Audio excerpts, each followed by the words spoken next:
Let's review this question posted in Encarta community and see how we can come up with a solution for this one. So thanks to Mukul for sharing the data set as well. This is the data set, and requirement here is to show this by year and clean weight, valid, not valid, and then show this. For example, this may be count or something, I'm not sure, but for example, for valid it is 1, not valid is 1104, and so on, by year, right? So this is aggregation by year and by clean weight, and showing a count here or whatever this measure is, and then showing the percentage here, right? So this is like,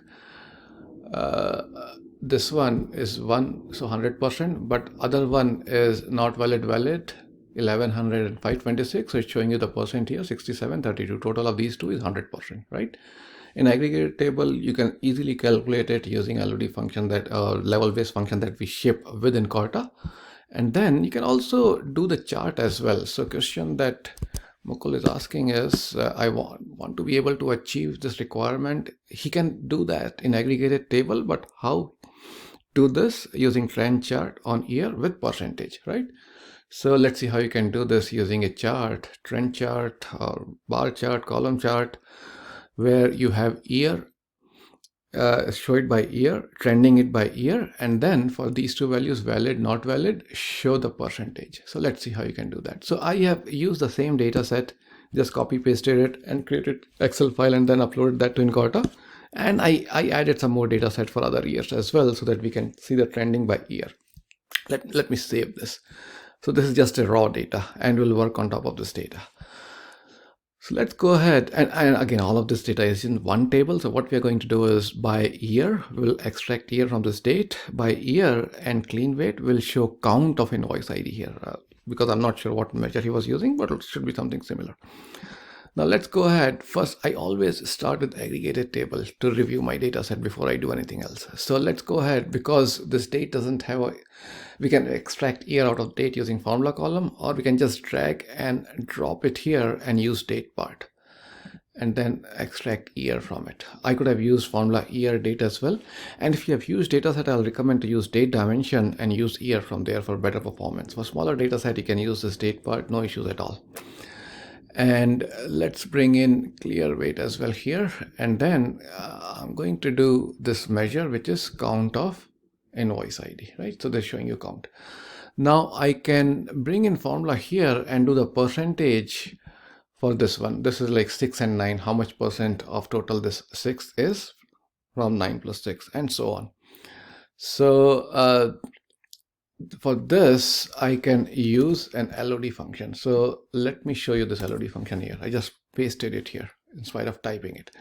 So this is count of invoice ID. As I mentioned, we'll use count of invoice ID. And then for LOD function, you do group by. I have two dimensions. One is year, other is clear weight. So if I group by year, this year function is extracting year from this date. It is going to show me total for these two. So total of this two is 15, showing me 15 here. Total of this two is also 15, 15 here, right? And then total of this two is 18, 18. So once I have this, it's pretty easy to calculate the percentage. So percentage here is just going to be count of invoice ID, right? So sorry, divide by. There you go. We get the percent here, and let's call it percent of total. And then I don't need this now. And then let's format this to show percentage. Let's make it percentage, right?